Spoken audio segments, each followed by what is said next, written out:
Evangelio según San Mateo, capítulo 9. Subió Jesús a una barca, cruzó a la otra orilla y fue a su ciudad. En esto le presentaron un paralítico acostado en una camilla. Viendo la fe que tenían, dijo al paralítico: «Ánimo, hijo, tus pecados te son perdonados». Algunos de los escribas se dijeron: «Este blasfema». Jesús, sabiendo lo que pensaban, les dijo: ¿Por qué pensáis mal en vuestros corazones? ¿Qué es más fácil, decir «tus pecados te son perdonados» o decir «levántate y echa a andar»? Pues, para que veáis que el Hijo del Hombre tiene potestad en la tierra para perdonar pecados, entonces dice al paralítico: «Ponte en pie, coge tu camilla y vete a tu casa». Se puso en pie y se fue a su casa. Al ver esto, la gente quedó sobrecogida y alababa a Dios, que da a los hombres tal potestad. Al pasar vio Jesús a un hombre llamado Mateo, sentado al mostrador de los impuestos, y le dijo: «Sígueme». Él se levantó y lo siguió. Y estando en la casa, sentado a la mesa, muchos publicanos y pecadores que habían acudido se sentaban con Jesús y sus discípulos. Los fariseos, al verlo, preguntaron a los discípulos: «¿Cómo es que vuestro maestro come con publicanos y pecadores?» Jesús lo oyó y dijo: «No tienen necesidad de médico los sanos, sino los enfermos. Andad, aprended lo que significa misericordia quiero y no sacrificio, que no he venido a llamar a justos, sino a pecadores». Los discípulos de Juan se le acercaban a Jesús, preguntándole: «¿Por qué nosotros y los fariseos ayunamos a menudo y, en cambio, tus discípulos no ayunan?»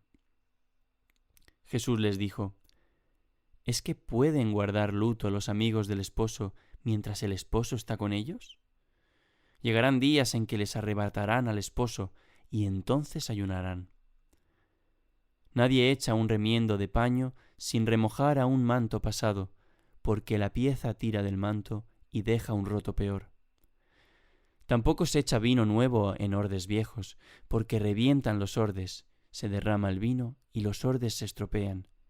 El vino nuevo se echa en ordes nuevos y así las dos cosas se conservan.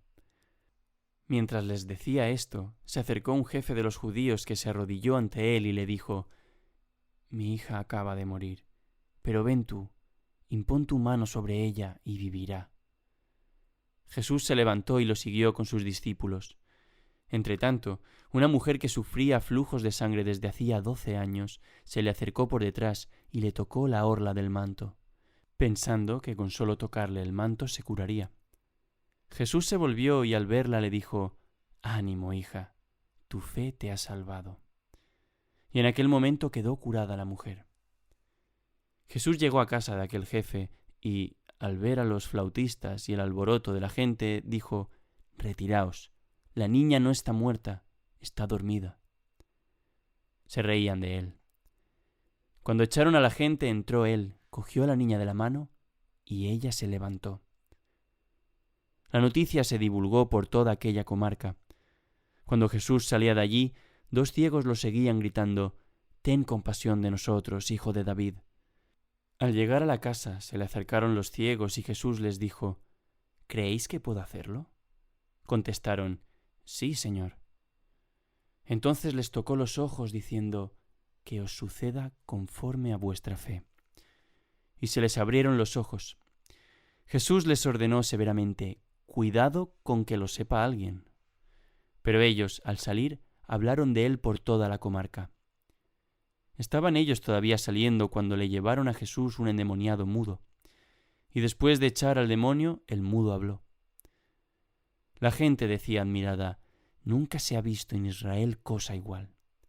En cambio, los fariseos decían: «Este echa a los demonios con el poder del jefe de los demonios».